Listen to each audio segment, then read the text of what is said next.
Hi, a warm welcome to you. So in this video we will learn about congruence and in specific to triangles. So just before moving ahead with congruence of triangles, let's try to understand what is exactly the meaning of congruence.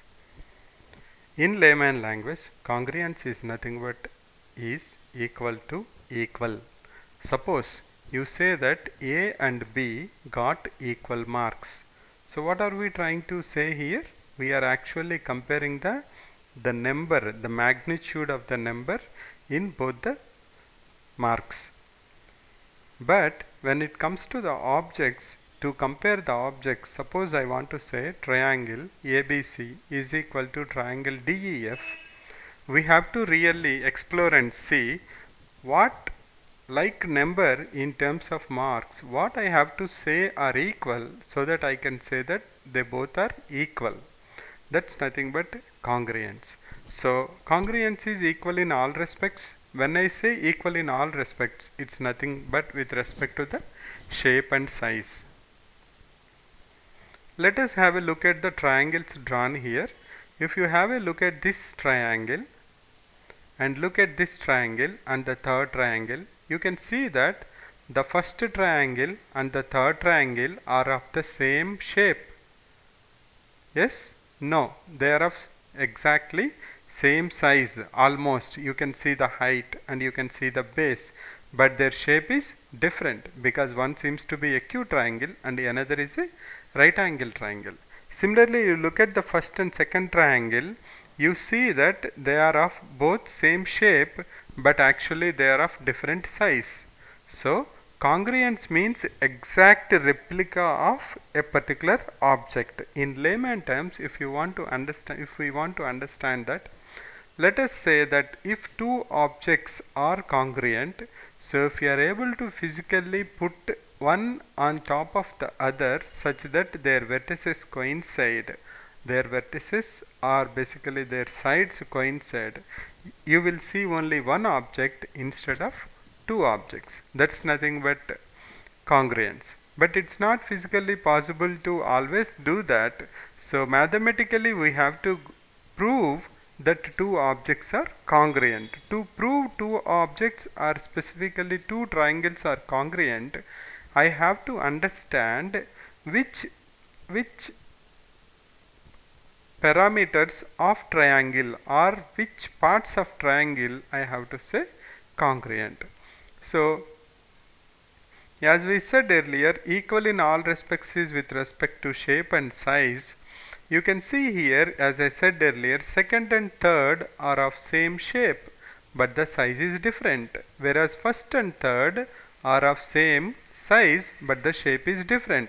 But if you look at the first and second, this is with respect to this is as number 1 and this is number 2. You can see that this is the same replica of this particular triangle. Only the thing is, this triangle is flipped in this direction in x-axis. So you can see that, but it's exactly the same triangle. Now how I can say mathematically that the two triangles are congruent?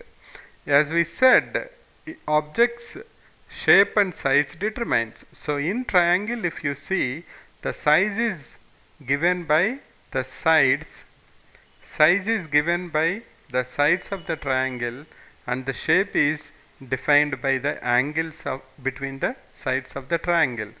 So to say that two triangles are congruent, I should be able to say the corresponding angles and the corresponding sides of both the triangles are equal. Let's come down here and have a look at these two triangles. We have two triangles here, ABC, DEF.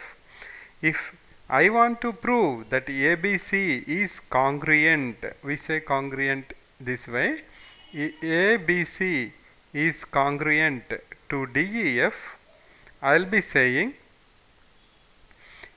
I should prove that side AB is equal to side DE, side BC is equal to side EF, and also side AC is equal to side DF.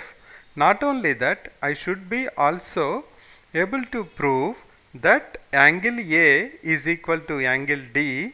Similarly, angle B is equal to angle E, and also angle C is equal to angle F. So to prove mathematically that two triangles are congruent, we should be able to prove that both the triangles, the sides are equal and the angles between the sides are equal. Now generally what happens is, we won't be given the triangles exactly like this.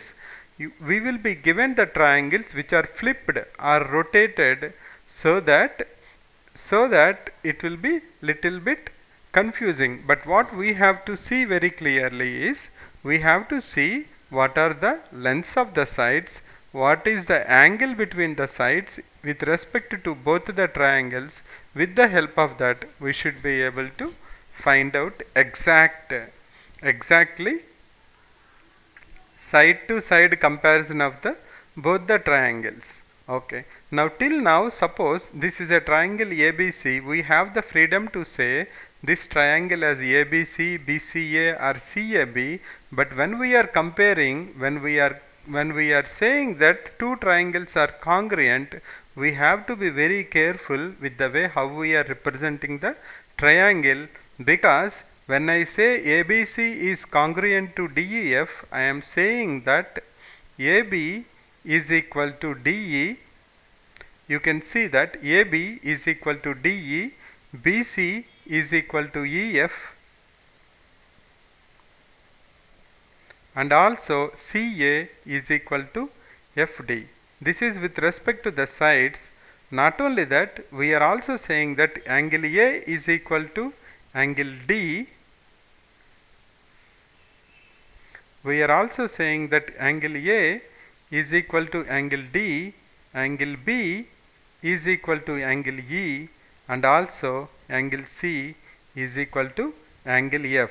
So we have to be very careful when we are representing the triangle. We have to be very careful when we are comparing. Let's take simple example here. I will try to explain this with the help of triangle. Let's take these two triangles. Simple example. Suppose I have this triangle as A, B, C, and let us say that this is equal to, this is DEF. Okay, right. Now suppose somebody comes and gives us these two triangles and say, can you tell me how you will represent these two triangles if they are congruent? So the way we have to represent is, if you can look at both the triangles, as I said earlier, the first triangle is nothing but rotated version of the second triangle. So if I look at this blue spot which I have given you for the convenience, you can see that this is how, if you take AB as flexible and from C you pull in this direction, that is when this particular triangle comes into picture. That means the base is AB, here the base is EF. You can look at the blue spot here. Blue spot here is at angle C, so I will kept here. Here the blue spot is at D, so I will write it down. Then I see that orange is at E and orange is at A, so I will say orange is at E, orange is at A. Now what is left out in this triangle? DEF, F is left out.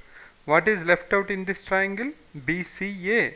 So what is the meaning of that we are saying? We are saying FD is equal to BC, DE equal to CA, angle F is equal to angle B, angle D is equal to angle C, and the angle E is equal to angle A.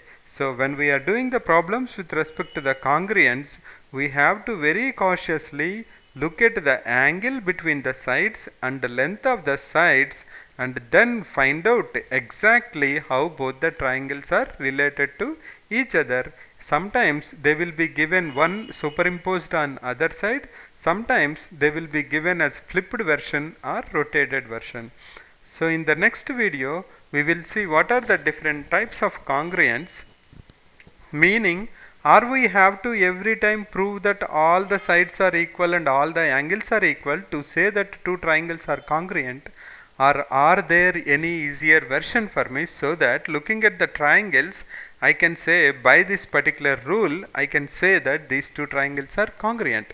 So we will do some more examples after learning about the different types of congruence, nothing but side side side congruence, side angle side, angle side angle, and angle angle side. See you in the next video. Thanks for visiting. Bye for now.